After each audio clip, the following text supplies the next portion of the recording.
We can hear you. Okay, thank you. So you've seen the video, and as you said before, everything is about the local action. Even if we are a global movement, it's important to identify the real, practical, concrete local action to create a more sustainable and resilient society. So when we talk about the United Nations Development Goals, we always had those in our heart, even from the day we started in 2015. And when you talk about food, real food, which means the cultural aspect of food, then you cannot avoid to link so many sustainable development goals all together, obviously. And from the video, what you saw was an abandoned factory in an area of London, which 5 years ago was still underdeveloped, which is Elephant and Castle. And when we found that location, we've been offered a lot of beautiful locations around London, but one of our main target is to mend cities instead of finding a new building to open our Mercato. So when you talk about the SDGs 11, for instance, the sustainable cities and communities, and you connect it to the 12 responsible consumption, then you see that Mercato becomes immediately an important player. So we took that location and we gave it back to the community with a very little investment at the end of the day, because you don't need marble and golden leaves all around when you offer very good, as it should be, food, and you connect the community. So when we started, we immediately engaged with all the schools around us, the hospital, the residents, and we presented the plan to them before even thinking about opening. And everybody was so much involved into it that they helped us opening it. So in 3 months, we opened. And because, as I said, the SDGs are completely into our DNA, we started with the zero plastic policy, for instance. So instead of talking about doing things, Mercato Metropolitano is a typical example of something that happens, does not talk about zero plastic. We just, from day one, we immediately banned plastic, which single-use plastic, from our premises. So what we wanted to do was also to reduce waste. And we've been partnering with a lot of companies, associations, institutions. One of them was Paper Round, and we won also an award in 2019 because we recycled more than 330,000 kilograms of waste. And we saved through recycling, for instance, more than 100 meals for vulnerable people. In addition to this, what we created was also a circular economy all around the market. And then we link to different, again, waste and circularity. We have an amazing beer factory created by 3 young students who came out of the university. And we gave them the space, because we are also a big incubator, we gave them the space to develop this concept of totally localized, unpasteurized, unfiltered Bavarian beer. And through this zero waste brewery, we save more, for instance, than 17,000 kilograms of plastic, because we have tanks and refillable steel kegs instead of plastic kegs, and we don't sell it in cans or plastic, for instance. So you see, everything is around sustainability, but sustainability is not only about the cities, but also about people. And that's why we wanted to offer under the SDG 8, a decent work and economic growth. So what we did, for instance, the first thing that we achieved after 2 years of fighting was the London Living Wage Award. So we have a stamp of the London Living Wage. And as you might be aware of, the London Living Wage is not that often used in the hospitality or in the restaurant business, because it's a very high salary per hour. But if we thought that if we wanted to create a movement, we wanted to engage with the community, we had first of all to create a community of our own people, our own team working with us with dignity. And that is very important. In addition to this, during, for instance, the COVID moment, the lockdown, we started engaging online with a lot of young entrepreneurs or people with ideas through the Dream campaign. What we told them was, instead of being locked down at home, why don't you send us your dreams, your ideas now that you have the time to do it? And once we reopen, the people who will win this competition will open again, or will open their own project, start their own project within our premises immediately. And I think that out of this competition, 42 ideas came out, and I think we're going to start with the first 3 or 4 in the next 2 weeks, because thanks God, when you work within the community and with the community, you don't suffer from crisis as much as when you work just for your pure profit. So on the 4th of July, when we reopened in Elephant and Castle, we had queues of 1,000 people outside waiting to enter again. And that is fantastic, obviously. In addition to this, and always probably under the SDG 8, but also incubation and empowerment, what we wanted to deliver was the possibility for female food founders to start their own businesses. So we always have one shack for a female food founder. There is a competition again, so that we give the chance to women to start their own businesses, because in the food sector, in particular in the restaurant business, you have amazing chefs, women in wonderful position, but there are less entrepreneurs in respect to men, for various reasons, but we wanted to give them always a chance. So there's always a space for them, 3 months of incubation, 3 months of training, and then a free shack for them for the first 3 months to test their own products. Another vulnerable, let's say, group of people we wanted to sustain were the refugees. So also we created another shack only for refugees, and we call it the Founders Without Borders. And in that shack, we have a rotation of cooks and chefs who come and talk about their history, their culture, and they also deliver amazing food to the community. We are also working with the Princess Trust to provide a workshop and create pilot program for youth. As you know, now in this moment, we have a big issue in, well, wherever possibly, but of young students who come out of the university and they cannot find proper jobs. So we are engaging with them with this new youth program. Of course, I've not talked about probably, for me, the most important of all, which is the zero hunger, obviously. We talk about food, and when we talk about food, what we want to do in cities is try to tackle the issue of food insecurity around you. And that is why all our actions are completely localized.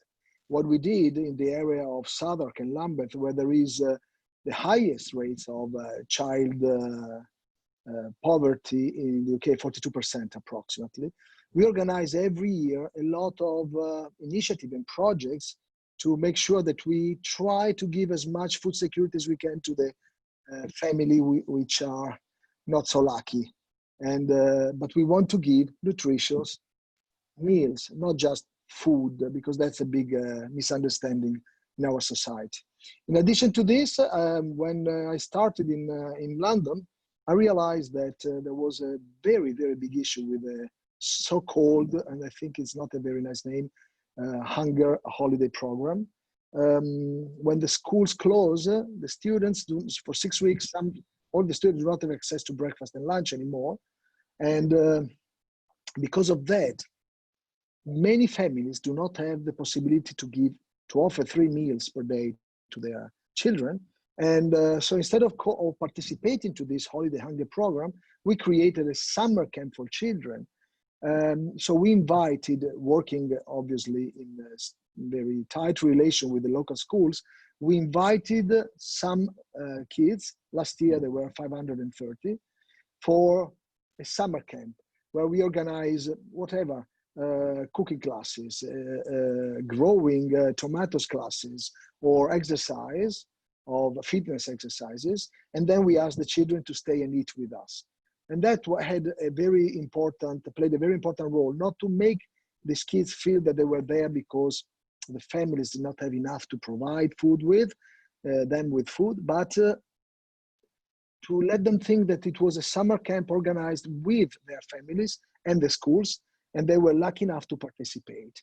So we had a lot of very, very happy children. This year, because of the lockdown, we are basically doing the same, but we are gonna do it online.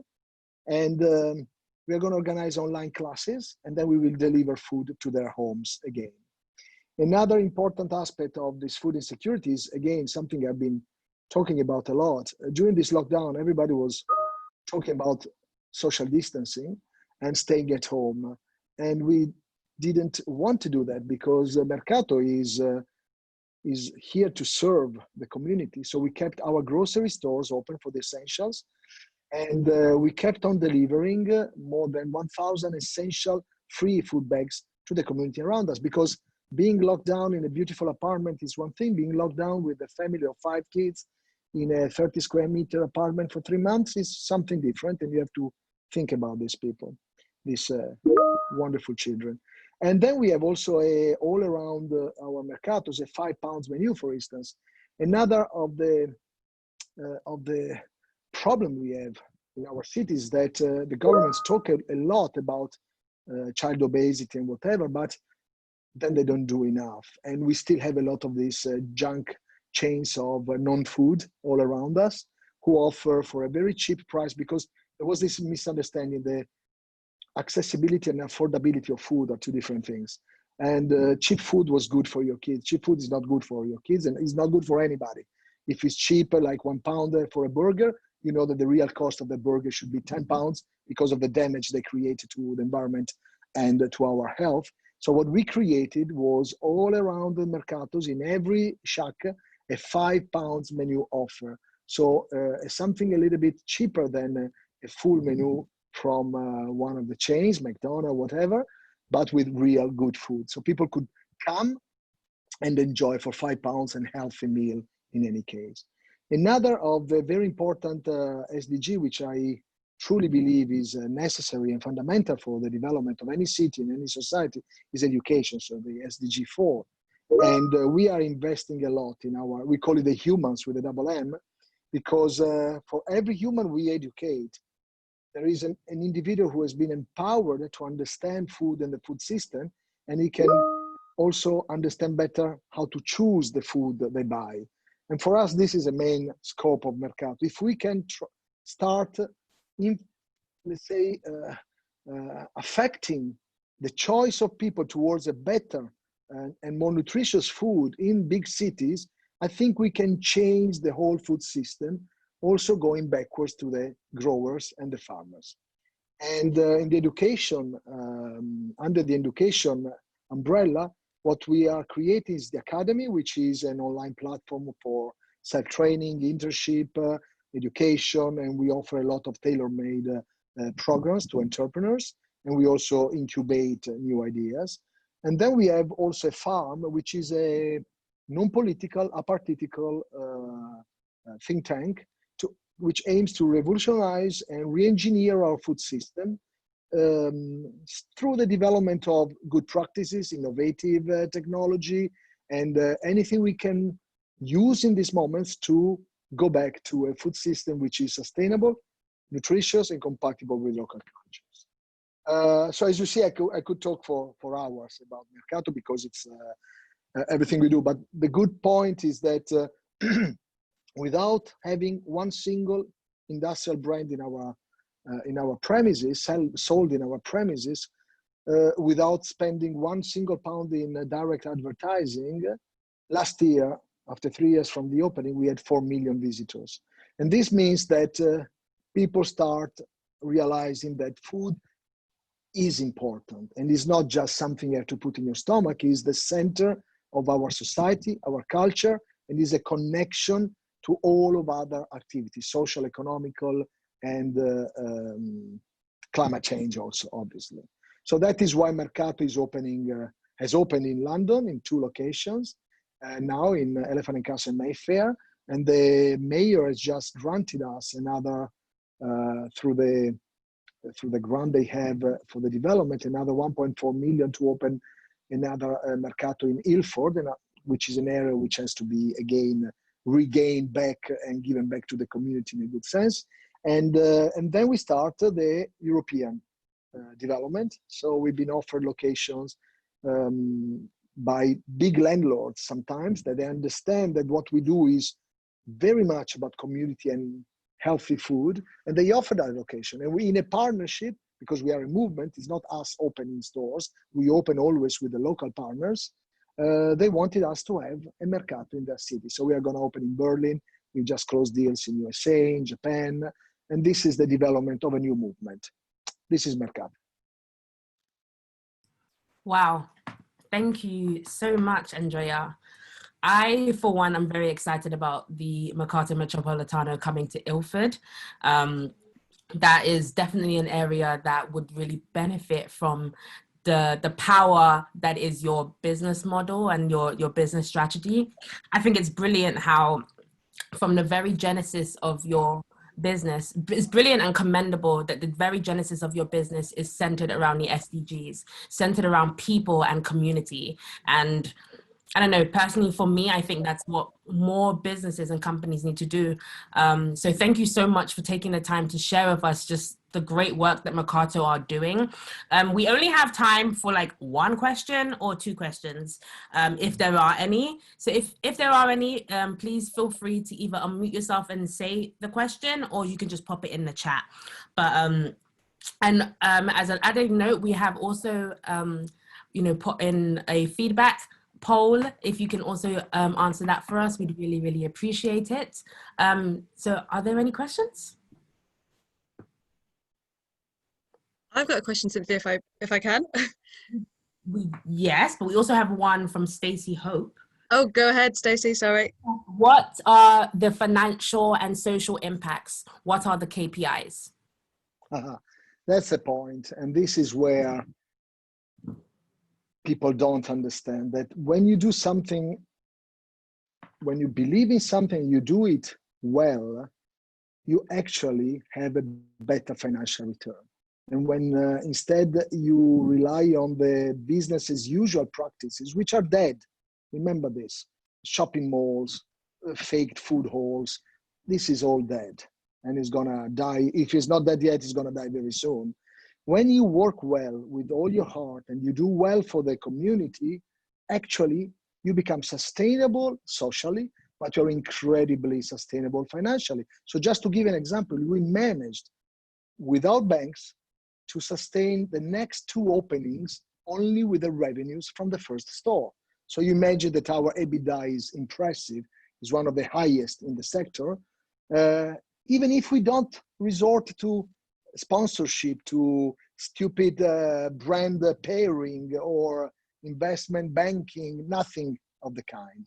And we give jobs to more than 300 approximately. We create jobs for 350 people in Elephant and Castle because our structure gives jobs directly as Mercato Metropolitano to approximately 100 people, 90 people. And then we have each trading partner with their own 3 to 4 people working within the market. And we tend to educate all of them. And at the end of the day, we create in each market good jobs because they're paid well. I keep on saying this, for 300, 350 people. So our KPIs are impressive from the financial point of view and from the social impact point of view. That's why we are also a business case of Imperial College and we also at Fletcher and Harvard. Because people don't believe us. People think that you need to resort to big industry to sponsor you with silly products, and it's not true at all. Oh, thank you so much, Andrea. We just have a comment actually just from Stacey as well. She said, bravo, thank you, Andrea, for such an inspiring presentation. As someone designing similar models around food security in Congo, Kinshasa, and Guyana, this offers some good insight. So thank you. And I just speak on behalf of just us at the UN Global Compact. Thank you so much for being willing to share with us your what the innovative work that you're doing around the SDGs. And yeah, thank you, everyone. That is the end of the webinar, and we will be sending out slides shortly. Thank you very much. Thank you, Andrea. Thank you so much. Bye. Thank you. Bye.